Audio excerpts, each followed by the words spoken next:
1 Korintus pasal 9. Hak dan kewajiban Rasul. Bukankah aku rasul? Bukankah aku orang bebas?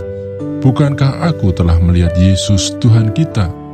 Bukankah kamu adalah buah pekerjaanku dalam Tuhan?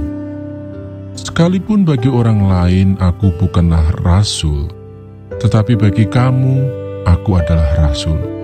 Sebab hidupmu dalam Tuhan adalah meterai dari kerasulanku. Inilah pembelaanku terhadap mereka yang mengkritik aku. Tidakkah kami mempunyai hak untuk makan dan minum? Tidakkah kami mempunyai hak untuk membawa seorang istri Kristen dalam perjalanan kami, seperti yang dilakukan rasul-rasul lain dan saudara-saudara Tuhan dan Kefas? Atau hanya aku dan Barnabas sajakah yang tidak mempunyai hak untuk dibebaskan dari pekerjaan tangan? Siapakah yang pernah turut dalam peperangan atas biayanya sendiri? Siapakah yang menanami kebun anggur dan tidak memakan buahnya? Atau siapakah yang mengembalakan kawanan domba dan yang tidak minum susu domba itu? Apa yang kukatakan ini bukanlah hanya pikiran manusia saja. Bukankah hukum Taurat juga berkata-kata demikian? Sebab dalam hukum Musa ada tertulis, janganlah engkau memberangus mulut lembu yang sedang mengirik. Lembukah yang Allah perhatikan? Atau kitakah yang ia maksudkan?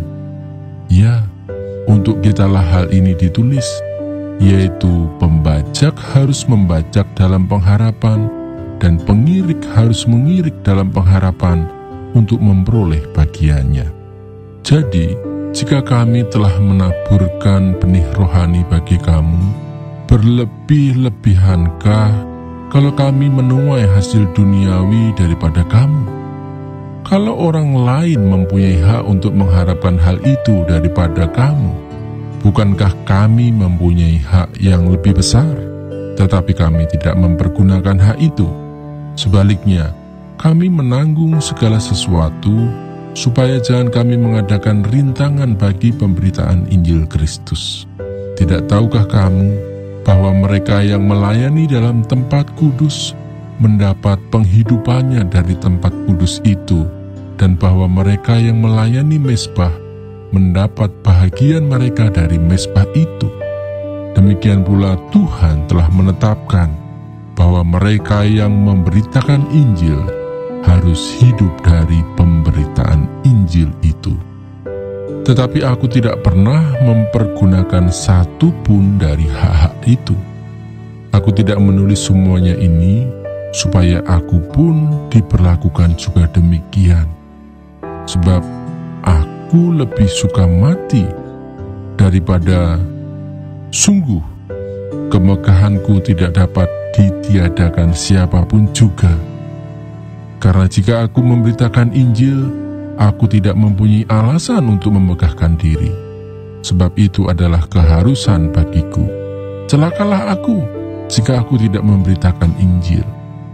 Kalau andai kata aku melakukannya menurut kehendakku sendiri, memang aku berhak menerima upah.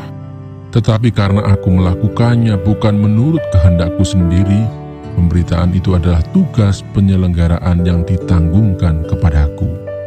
Kalau demikian, apakah upahku?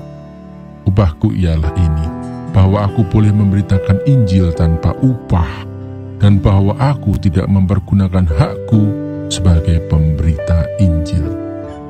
Sungguh pun aku bebas terhadap semua orang, aku menjadikan diriku hamba dari semua orang, supaya aku boleh memenangkan sebanyak mungkin orang. Demikianlah bagi orang Yahudi aku menjadi seperti orang Yahudi, supaya aku memenangkan orang-orang Yahudi. Bagi orang-orang yang hidup di bawah hukum Taurat, aku menjadi seperti orang yang hidup di bawah hukum Taurat, sekalipun aku sendiri tidak hidup di bawah hukum Taurat, supaya aku dapat memenangkan mereka yang hidup di bawah hukum Taurat. Bagi orang-orang yang tidak hidup di bawah hukum Taurat, aku menjadi seperti orang yang tidak hidup di bawah hukum Taurat, sekalipun aku tidak hidup di luar hukum Allah. Karena aku hidup di bawah hukum Kristus, supaya aku dapat memenangkan mereka yang tidak hidup di bawah hukum Taurat. Bagi orang-orang yang lemah, aku menjadi seperti orang yang lemah, supaya aku dapat menyelamatkan mereka yang lemah. Bagi semua orang, aku telah menjadi segala-galanya, supaya aku sedapat mungkin memenangkan beberapa orang dari antara mereka. Segala sesuatu ini aku lakukan karena Injil, supaya aku mendapat bagian dalamnya.